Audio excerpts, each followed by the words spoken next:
ఒక దేవాలయం కట్టేటప్పుడు ఎవడైనా ఒక చిన్న ఉపకారం దానికి చేశాడు అనుకోండి, అయ్యా నేను ఇవ్వగలిగింది ఇది, ఈ 1000 రూపాయలు ఉంచుకోండి అన్నాడు. ఇచ్చి మరిచిపోయాడు. ఇప్పుడు ఆ 1000 రూపాయలు దేవాలయ నిర్మాణంలో పడ్డాయి.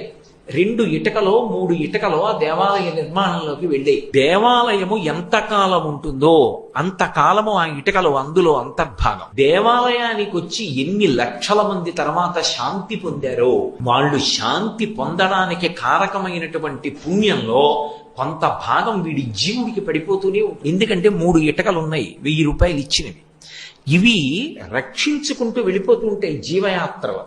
తన శరీరం పడిపోతుంది, తర్వాత తన వంశంలో ఉన్న వాళ్ళు కూడా వెళ్ళిపోతూ ఉంటారు. కానీ ఈ జీవుడి ఖాతాలో ఆ 3 ఇటుకలు కొడుకై నిరంతరము పుణ్యాన్ని ఇస్తూ ఉంటాయి. అందుకే దేవాలయం కడుతున్నప్పుడు నీ వంతు సహాయం నువ్వు చేయమంటారు.